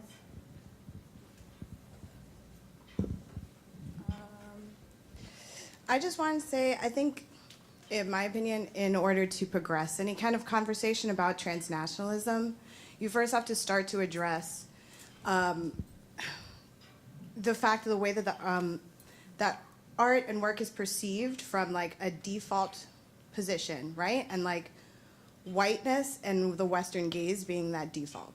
And then the way that the language falls into place around that, and how we begin to, to really understand and progress conversations around transnationalism and about understanding each other and understanding people from different parts of the world, right? I think that any artist is inclined to create work about their own personal experiences and where they come from, and the way that it's perceived is dependent on the power structures in place and where it's being viewed. So oftentimes, like, things are projected onto the work that's not even there. Maybe the artist is not consciously thinking of that when they're creating the work.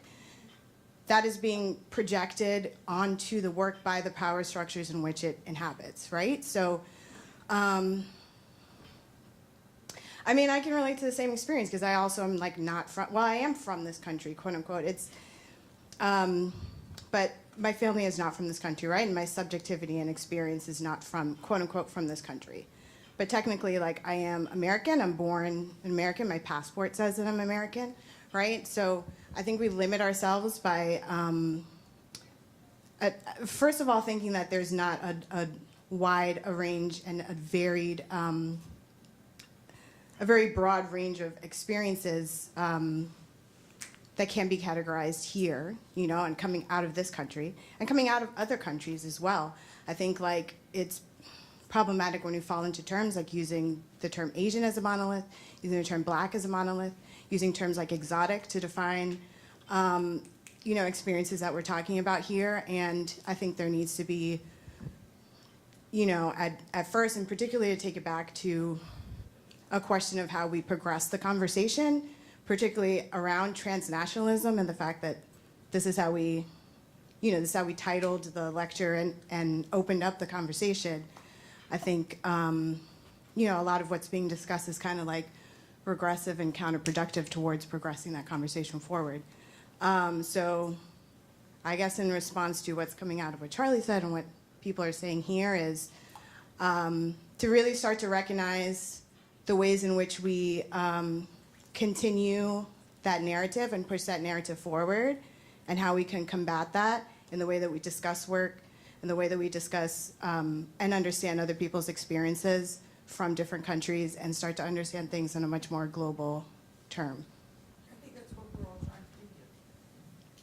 trying to do. I wouldn't disagree that that's what you're trying to do, but I think some things are coming across as problematic to me. Okay. Sorry about that. Question for all of you. Don't you guys think that we just global? Because we are the internet, we listen to politics, but the climate is global. If something happens in China, we get it 5 minutes later, basically. So don't you think what we do here means something abroad, just a bit further away, that we are one world? We cannot do this anymore. Of course, everybody was brought up somewhere, and this is dear to this person, cherish it, and gives it a certain flavor. But at the end of the day, we are global. We have one world, and there's no plan B. Thank you. Any other questions? I'm sorry. Yeah, I was thinking a lot about identity And I was thinking about how a lot of our students coming into the department, not a lot, I would say percentage, change their name to an American name or an quote-unquote American name, English name. And I was thinking a lot about, well, and this is a question for you guys, but also for students here. I mean, within that process, is it, I'm sick of somebody trying to say my name wrong? Is it, this is my new global artist identity? Is it, I mean, it could be all of those things and none of those things, but it definitely, like we're talking about the structure that we're all in, it is I mean, I want to hear about that process. It's super personal to do that. So I'm curious to hear. Yeah, it's a good question. Actually, I choose Tiger be my artist name or so-called English name. Obviously, it's not an English name, right? It's not a traditional English name. And I choose that name long time before I came here to the United States. The first time I used that name, it was in my college when I was studying art history, BA, and then there was a British teacher who taught us about the contemporary art, Western contemporary art, and that lady, the first class, in the first class, she asked everyone in the classroom, do you have an English name or something like that? It's easier to pronounce. We totally understand because it's too confusing to speak all these Chinese names. So then at that time I answer, I do have a very traditional English name from my elementary school, which was my first English teacher gave me, and I didn't like it at all. That name is Dennis. I don't look like a Dan, right? So at that time in my college, the lady asked me what's your English name. So I'm thinking I like Tiger, so let Tiger be my name. So after that, after I came here, everyone think Tiger sounds like a very unconventional. It's not really a name. It's just more like a nickname. But I feel like I feel happy with that because what defines ourselves is not our name, and I don't really tired with my Chinese name either because it's just a name my parents give me. I don't have the choice when I was born, right? And then, but Tiger is a name that I fully have the choice to choose my name to do something, and then I love to use it as my artist name or as my English name or as my nickname. My experience cannot represent anyone else's experience, so I do want to hear about maybe Pixie. So yeah, I think the quick answer was I was really tired about like when people call my Chinese name in the U.S. I couldn't recognize they're calling me because it's like Yijun, and they probably cannot pronounce because there's a J. It's so confusing what to pronounce J here.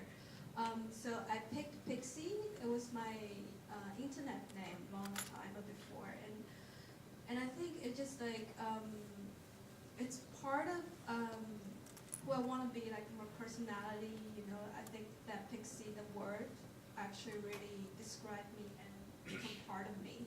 And also there's another strategy thinking because as an artist living in the United States, if you always have this, you cannot pronounce Chinese name, you will never be remembered. Seriously, who will remember how to pronounce it? Every time they will say, "Oh, you are," and then I don't have a name. So that's a problem. And also, in the United States, I mean, even our Chinese name can be translated into English. There's so much information that's missing. We have tonation, and we have so many characters that have the same pronunciation.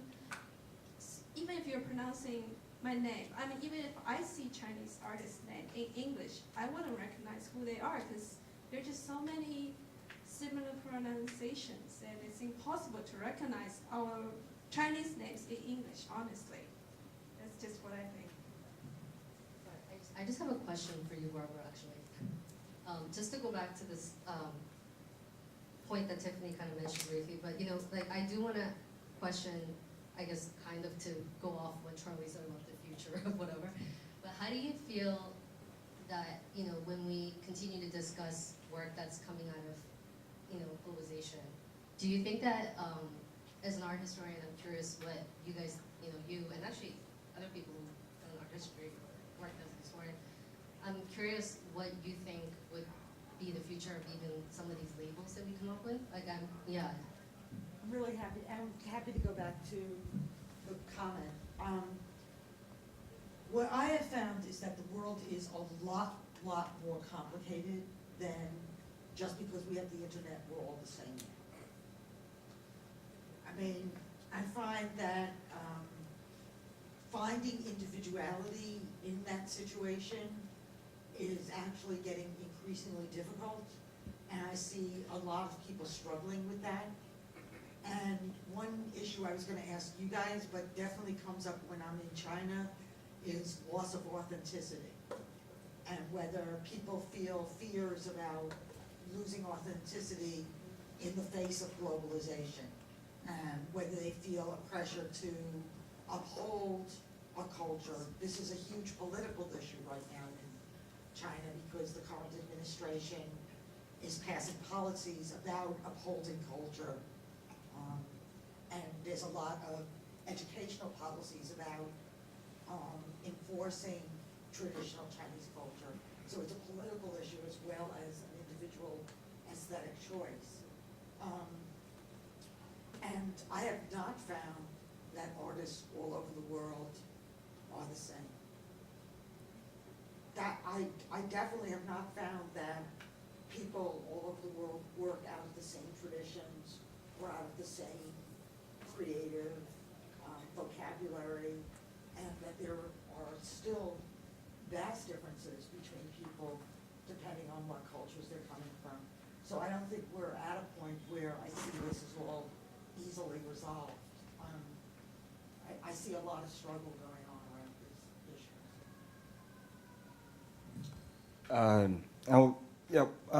Yeah, it was kind of going back to what was mentioned earlier about this default position. I don't know if Tiger, you remember when we were lining up going on to the stage before our graduation ceremony. I asked you, did you tell Adam how to pronounce your Chinese name? Did you remember that? Yeah, and also Pixie said that's her screen name. But let's just say, because the internet or this whole computer things is default in English. What if this was default in Chinese? Then you wouldn't be having like a screen name which is written in English, right? So then it always goes back to this power structure, like who actually invented the internet, who actually put internet into use, and so on. So, yeah, and so I don't know if maybe my question is, how many non-Chinese in the department at the time were trying to actually finding out how to pronounce Tiger's Chinese name? It's that let's just go with Tiger, and because you choose that, and perhaps Chen Liang is just so hard to pronounce with the spelling. So yeah.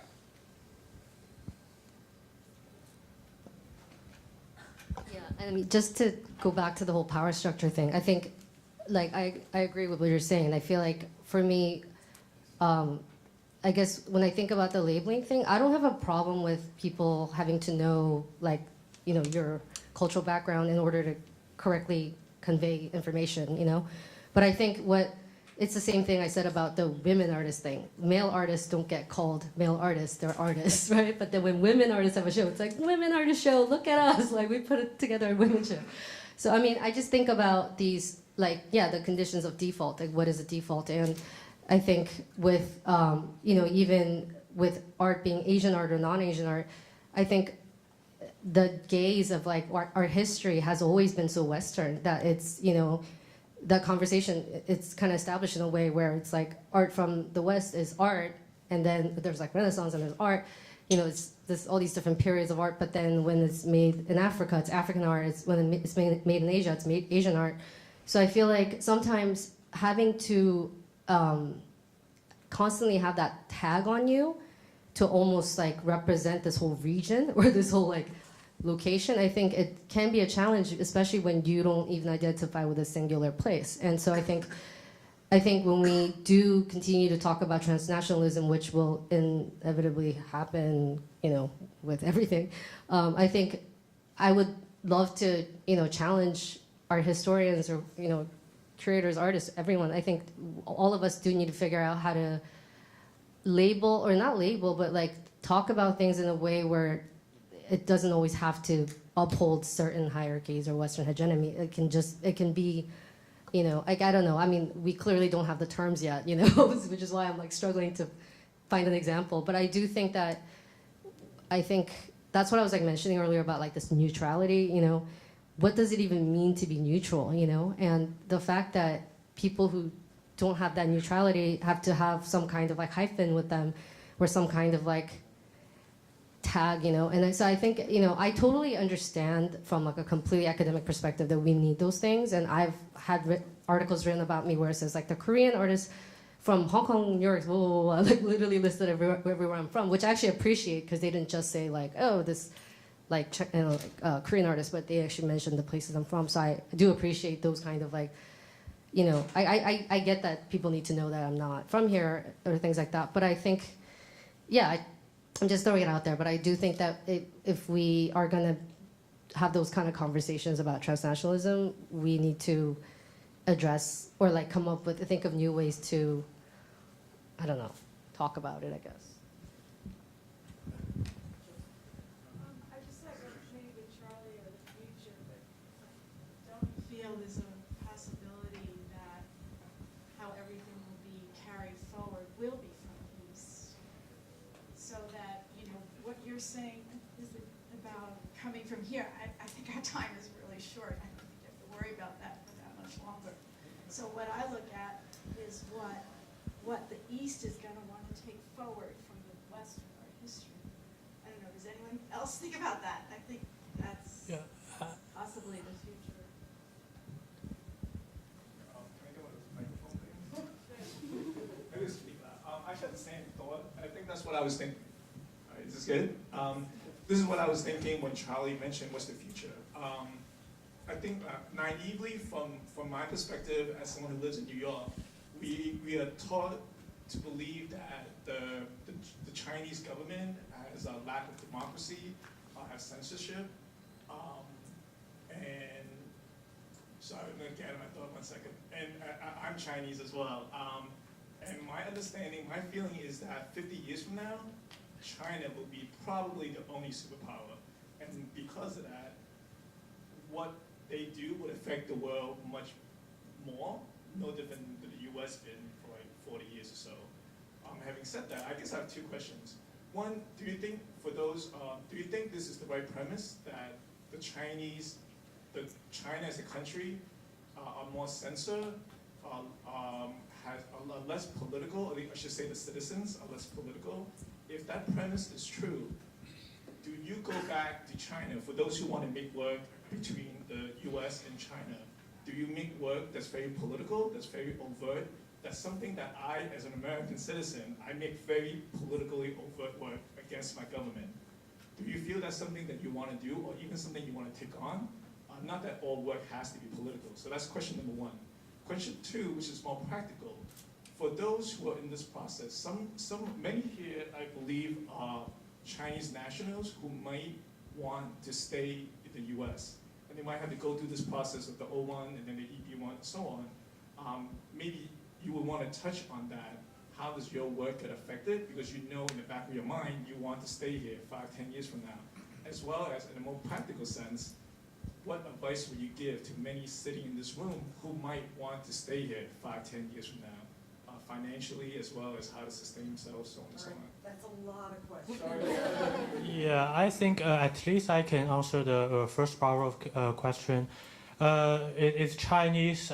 Chinese government has more censorship on art. Definitely is, but the other side of the question: does United States is totally, free land to make any kind of art? I deeply doubt it.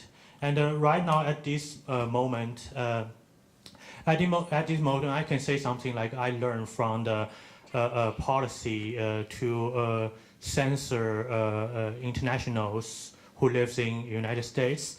Recently, there was a policy. There is a policy about if you are a foreigner, international foreigner, as long as you are not an American citizen, even you are a permanent resident or with a green card or whatever, as long as you are foreign nationals in United States, the U.S. government had the right to spy on you on every of your social media page, your social media activities, and even those American citizens who are related to you with you on social media. That means most of those who you know me personally. So actually, at this time, the big brother of the United States are watching on your social media page too, because I'm a Chinese. So they are not only spying on what I'm saying on social media. They are also spying on what you are saying also in social media. So yeah, don't get personal, but it's personal. Why? Because they can decide your immigrant status based on what you said on your social media. They can deny your visa or deny your green card or deny your whatever when they found something they don't like in your social media page. And it's actually posted on this government web page, and then we always got advice from lawyers or whatever to mind what to say on your social media, because that can affect your immigration status.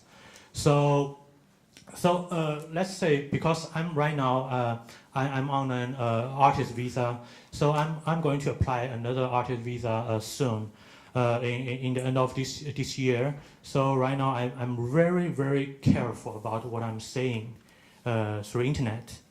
I stop. Yeah, I know.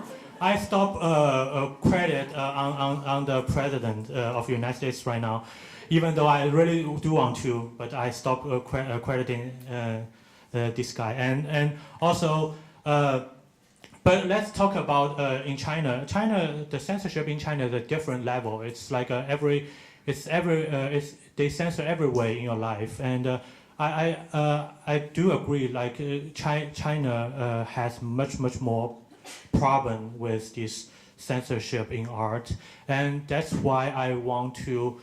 That's one of the reasons I want to like stay longer in this country to make my art, because I know I'm very aware of that. If I go back to China, many of those topics I'm interested in, then I cannot openly express them anymore, because I'm also an artist really interested in politics, both politics in China and politics in the United States. And then, but one thing is interesting for an artist, a Chinese artist, want to make something about politics in China. That is, because of this censorship, you cannot openly say something you want. You cannot openly express something you want. But that gave you another chance to, you can like, you use the metaphor, you use a lot of different, you code your, you encode your artwork. You do things just like Soviet artists did in back to USSR period. So I understand it's not my first choice to do that, but it does add another level in my artwork that you can have a new depth of field. You can have a new layer of your art to do something, even though it's not my it's not something I want to do at first place, but that creates some very interesting results, and then you can find these kind of results in many Chinese contemporary artists' work. Yeah. I think the future is so hard to predict, especially in this time. I've been living in the United States for 13 years, and I think with the last American president, I was very happy, and I was thinking about maybe become American citizen in the future, and now I'm having green card. So, but right now I'm not so sure anymore, for obvious reason. And at the same time, I think the censorship in China is going more and more strict, and how strict it is, I heard in art fairs, they're censoring all the artworks. And recently I have a new photo in the art fair, which is a naked photo, but there's no showing of any genitals. It was just very minimal, but it's a naked photo. And that photo has been censored, and it was for the first time they actually doing censorship on art fairs, and before that was way more freedom. And I think in China, the censorship is so obvious everywhere. But as Tiger said, in the US, there's also censorship, or you're being monitored and you're unaware of it. And we got an email asking us for permission because this talk is going to be live. And I was thinking about it, I say, oh, of course, yes, I'm open to being live recorded. But when you really think about it, the possible danger in your future that you didn't know. There's so much unknown things, and I don't know. It's really hard to say. You're in the United States, you think, oh, maybe China has more better future. But if you're in China, you think, oh shit, it's so fucked up here, and we need to get out of here. There's just no. I think, but for Chinese artists, because we are so used to censorship, I think Chinese artists might have the skill to be more sneaky. If you, Barbara, agree with me that we are more sneaky about avoiding those censorship in obvious ways, so we can get our idea across with metaphors like Tiger talked about. Yeah, so I guess just how we have to survive in these two worlds. I was very interested. I'm sorry. I just tried to get as many people. I just wanted to ask something, but I can ask you later. I was very surprised to hear when this talk began, someone mentioned East-West. That's what my work is about. And that was very surprising because that's the term I heard back in 1978 when an artist from Taiwan, Ma Bai Sui, said this was the goal of creating beauty by putting East and West together. And then the other thing that surprised me today was so much talk about your name. Your name is so important. But that's what John Yao said in 1983 among the first, one of the first Asian American discussions that we've had in New York City, downtown and Chinatown, that an artist had a show in the village, and some guy walked out of the show and didn't believe it because the name on the wall was a Chinese name. So he called John and said, well, should I change my name? And so for the next hour and a half, the whole room of 100 Asian American artists were talking about their name and what should they do. Apparently, Tenqing Xie was in the room. We have pictures of him there. And his name, as you may know, started off as Sammy Xie. And he changed his name back to Tenqing Xie. So at that point, that sort of went this other way. I'm with Asian American Art Center, so I've been exhibiting Asian American artists for 3 decades.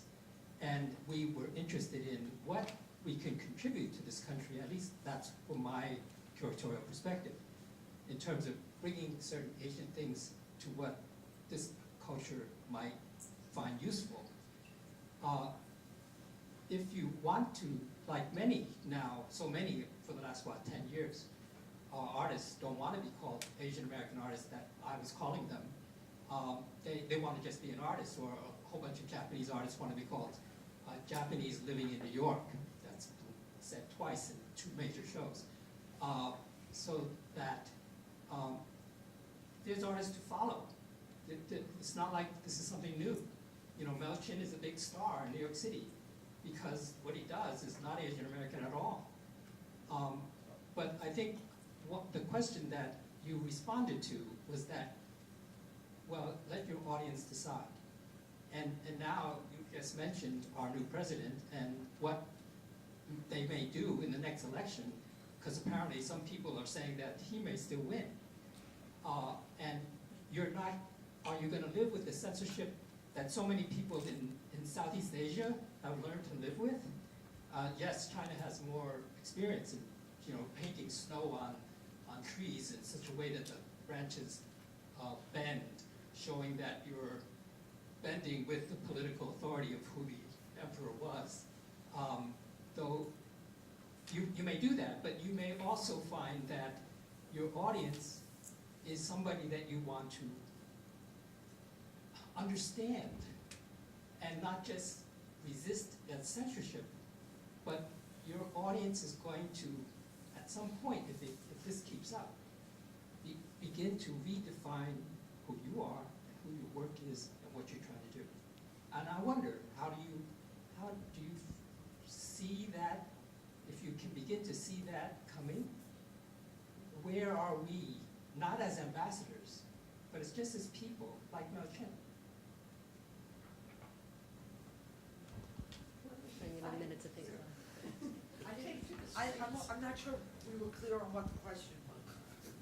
The question is, the question is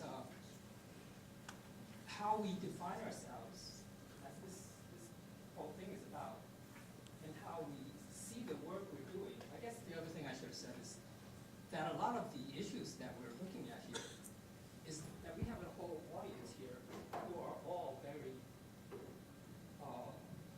simpatico with the issue of being an individual and establishing our individuality and exploring that great, wonderful thing that's come out of Europe.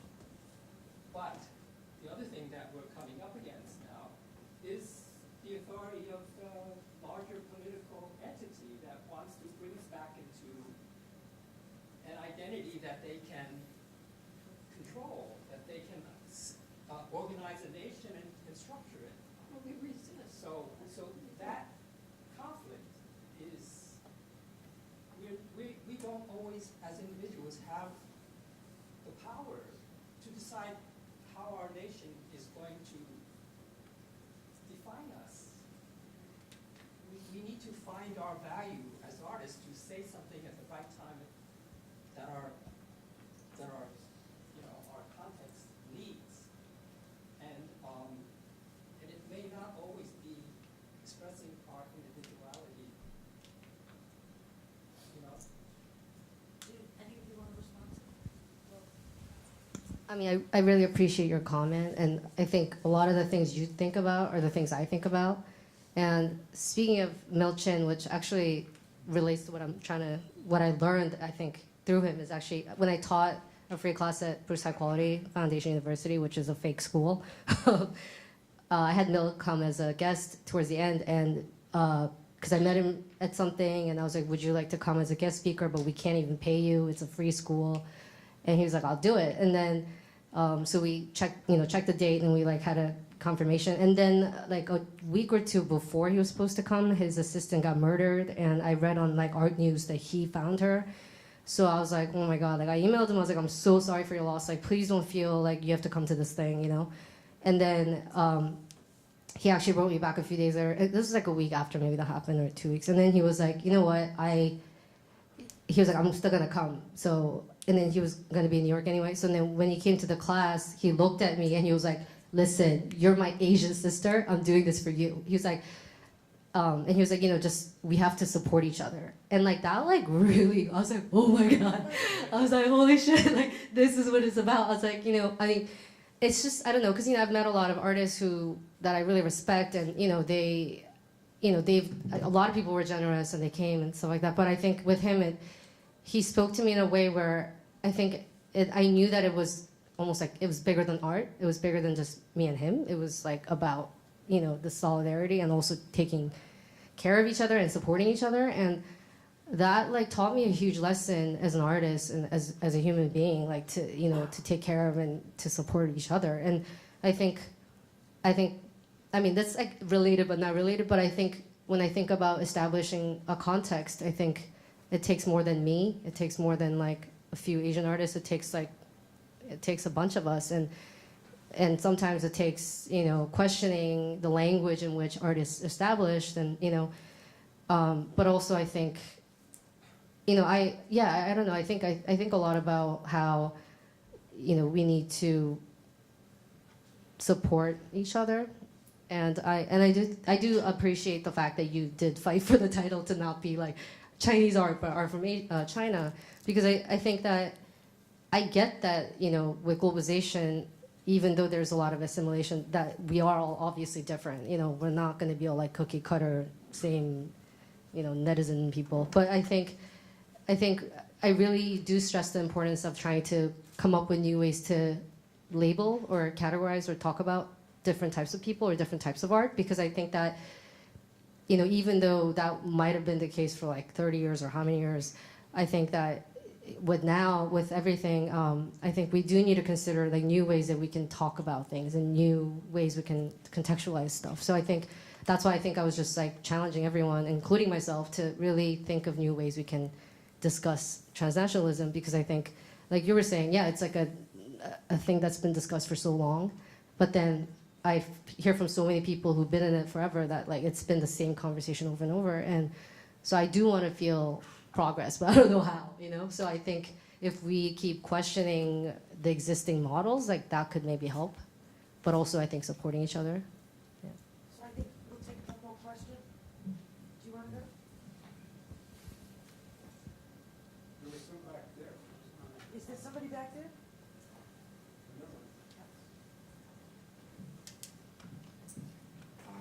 I'm asking the last question. It's a big pressure. Thank you for everybody for your talk. So I see one or maybe two very big paradox. One is very clear. It's like we kind of have a debate, but everybody seems on the same side. So it's kind of a nonsense. Like when I say talk about a nonsense, it's not especially about you, but I live and work in Vietnam, and every talk I see the same question always come back. What is the identity? And everybody get the same answer, that we arrive to this digital era and blah, blah, blah. So there's no label. And so what Tiger said about like this need of giving label, it was a historical need, and now it's more a market need or a promotional need. Yes. So question can be very easy, like you don't, for example, don't want to be labelized like Asian woman artist, but if tomorrow the MoMA invite you for a show about Chinese woman artists, will you refuse? So my question is about all of you. You have the same question about the title. Like you say, all your book is to say that there's no a Chinese art, but art from China, but finally you have to fight for that.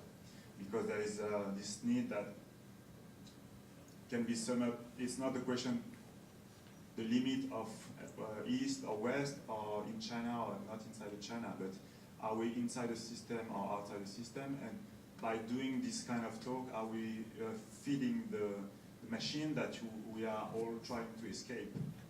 So my question is for all of you: what is the how you put the limit to a system that we criticize, but on the other way, if it can support our work, we just accept it.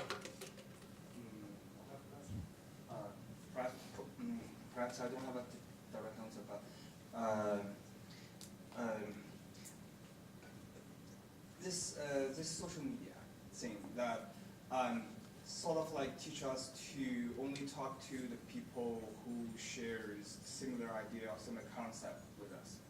So in the end, it makes our or just not so comfortable with someone come up and say something like we don't like. And it goes on and goes on. It forms like smaller groups, smaller smaller groups of people who share similar ideas. Because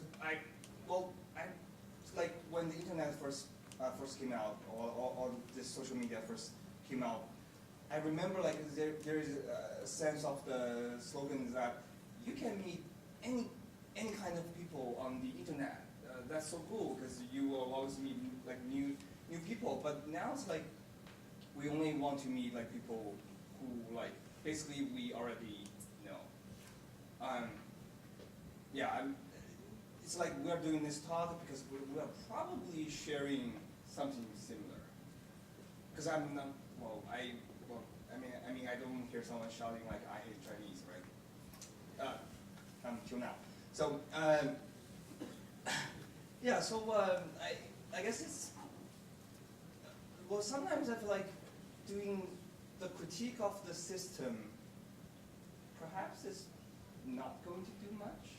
Perhaps just very cynical of me is that we just keep talking, and somehow we are on the same page. But then, what's next?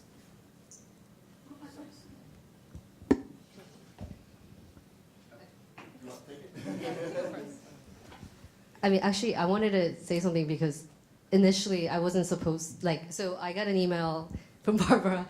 Well, so I actually said no to the panel in the beginning because the department accidentally thought, well, there's like a whole communication problem. But basically, they thought I was Chinese, and she emailed me to be on the panel, and I actually told her that I couldn't participate because I'm not Chinese. But then when she got to know my work, she really was excited about this idea of opening up the panel to be a transnational conversation, although I think without me initially it was supposed to be art from China. So I think that, I totally acknowledge that obviously this does not represent the Asian diaspora. Asia is much bigger than like 2 countries, China and Korea. But I think for me, what really excited me about the panel was the fact that I never ever get asked to speak on anything about like transnational identity in context of Asian diaspora or Asian identity, because as much as I don't want to label myself as anything, obviously I understand that I am an Asian woman. So, but in the whole, since I graduated for 4 years, working and exhibiting in New York, I've actually sat on a lot of panels and done a lot of artist talks, but I've never ever been asked to speak in this context. So for me, it was really exciting to be like, okay, finally I can like hopefully contextualize or just like be a part of a conversation that tries to contextualize these things. So for me, I think it's not about like, oh, do I do this because it's like another thing on something. It's not about that. I think it's like, because I personally say no to things that I don't like or that I don't believe in, but I felt like with this.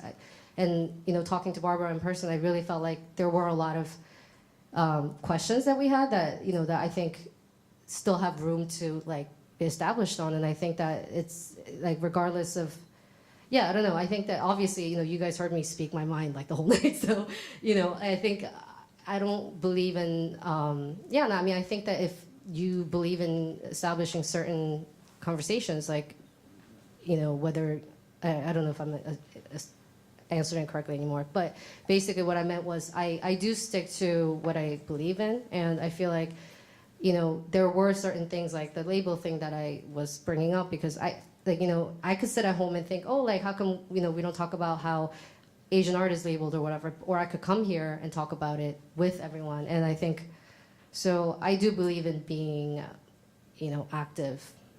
That makes sense.